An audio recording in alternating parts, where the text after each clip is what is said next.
Bien, on commence à s'activer ici. L'enduro organisé par l'Amicale Moto Vigneux-la-Pâclée est pour Motorhead l'occasion de vous rappeler les règles de l'enduro en championnat de ligue. C'est un championnat de ligue, donc les pilotes sont soumis à un règlement qu'il faut respecter. Les principaux points, ça va être par exemple des pilotes qui vont arriver sans carte grise ou sans licence.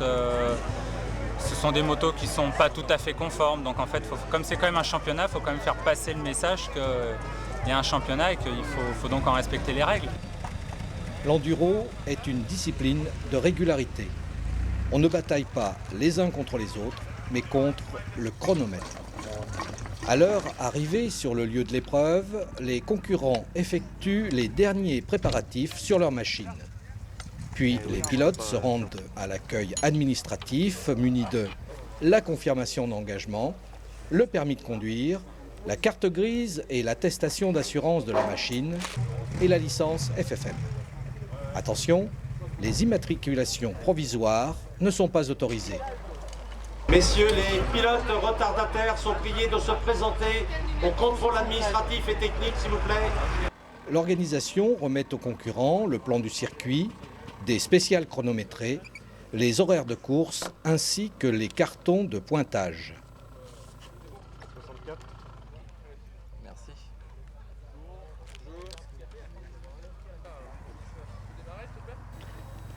À l'issue du contrôle administratif, les pilotes se présentent au contrôle technique où sont inspectés un certain nombre d'éléments.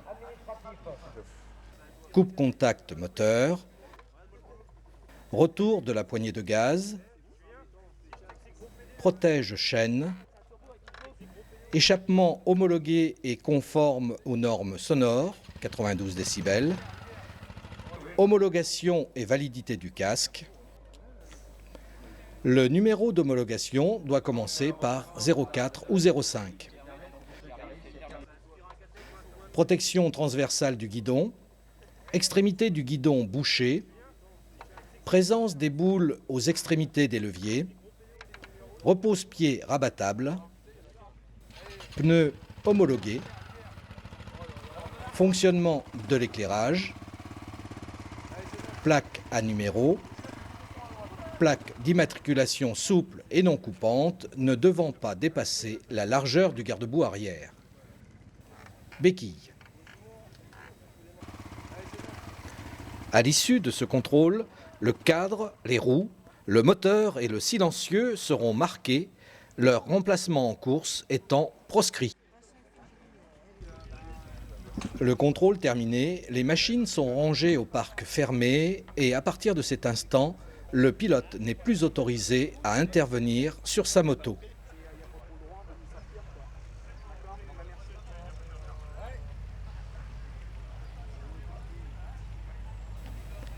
Dix minutes avant le départ, le pilote pourra déplacer sa moto vers le parc de travail. C'est là que s'effectuent les réparations et maintenances de la machine. Des règles précises régissent le parc de travail.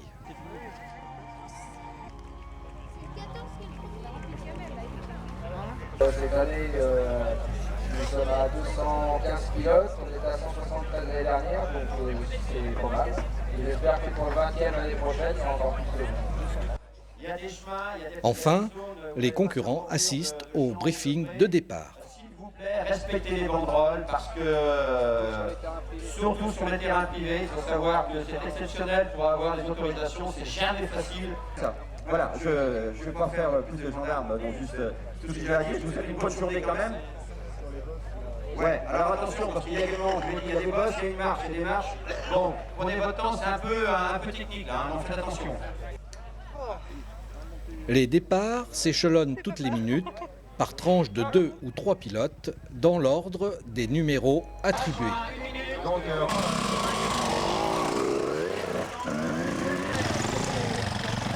aération d'oreille, tout le truc, c'est bon. On s'y colle plus maintenant.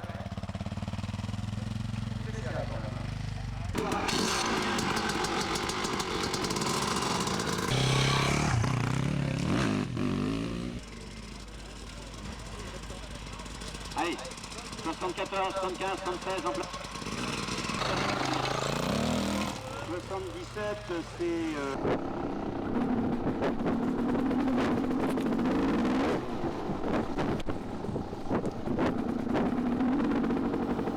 L'itinéraire de liaison entre les spéciales chronométrées est à réaliser avec une moyenne horaire imposée, n'excédant pas toutefois 50 km/h.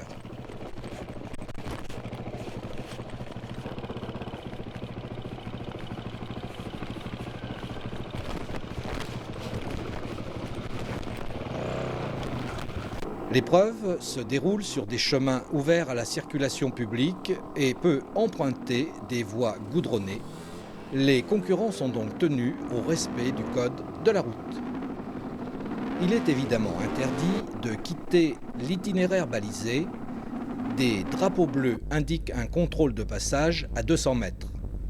Ceux-ci sont disposés sur le parcours pour éviter toute fraude. Les sanctions prévues peuvent aller jusqu'à la disqualification. Des indications conventionnelles viennent également signaler les contrôles horaires placés sur le parcours.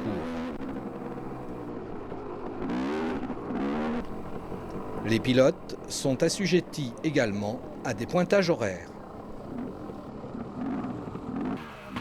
Drapeau blanc.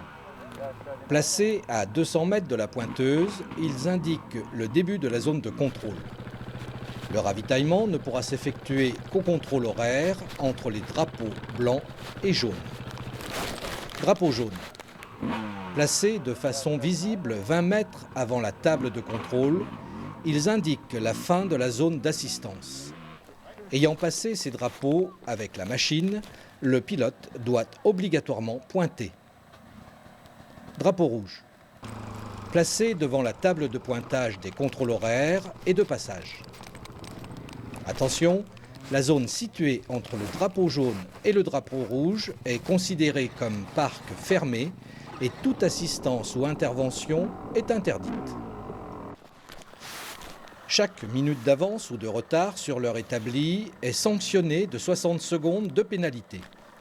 Toute avance ou tout retard enregistré entraîne l'ajustement de l'heure théorique des pointages suivants.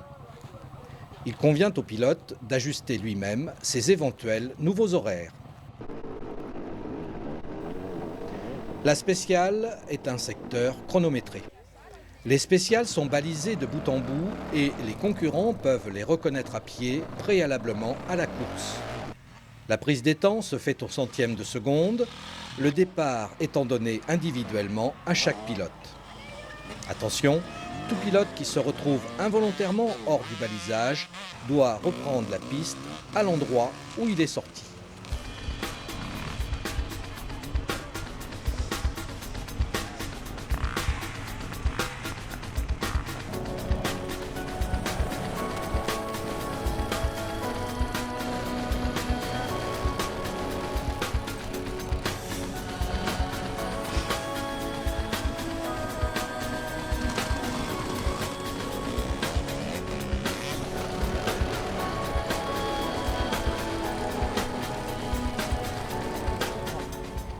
Le tour effectué en liaison est donc suivi d'un passage en spécial chronométré, puis le pilote repasse au parc de travail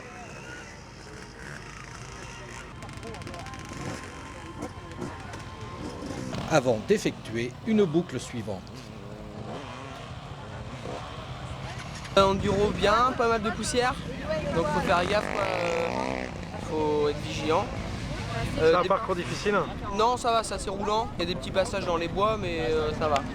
Il y a juste un endroit où il n'y a que les Ligue 1 et les Ligue 2 qui passent. Dans les pierres et dans l'eau, là c'est assez glissant.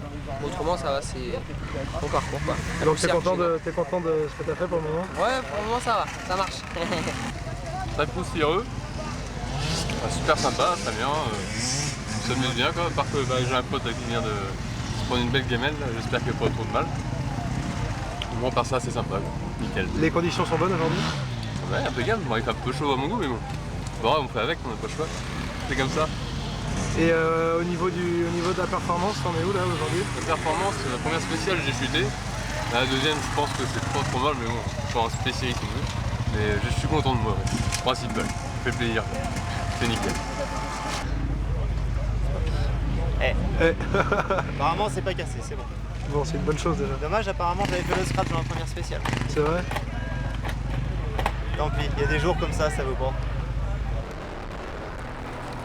Mais l'enduro, c'est avant tout, en ambiance décontractée, la réunion de passionnés, de l'amateur au compétiteur chevronné.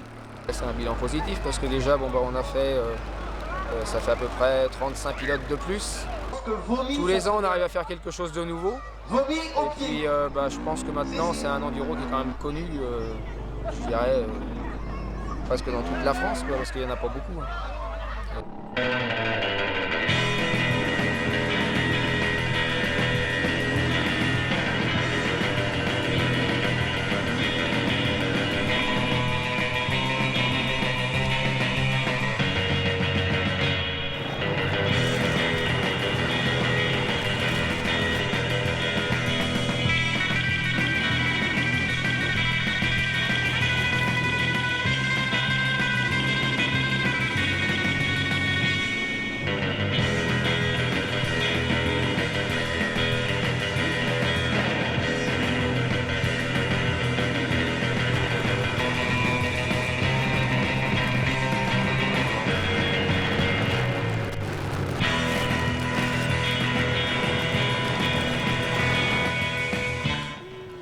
À la fin de sa course, le pilote immobilise sa machine au parc fermé où sont effectués les éventuels contrôles de pièces marquées.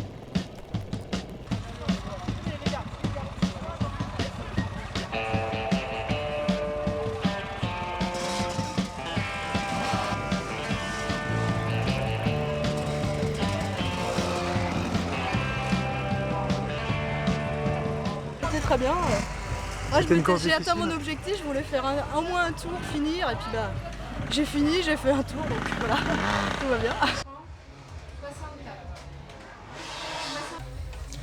Il ne reste plus qu'à attendre la publication des résultats et enfin la remise des prix. Des animations sont proposées pour faire patienter le public présent.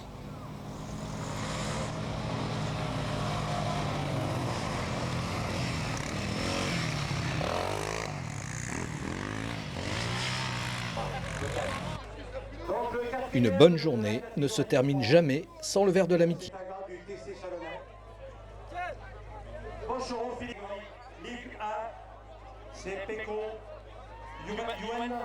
Les règles du jeu sont maintenant dites. Vous n'aurez plus d'excuses à vous défiler lorsqu'une proposition d'engagement vous sera faite. Content de gagner, ça le fait.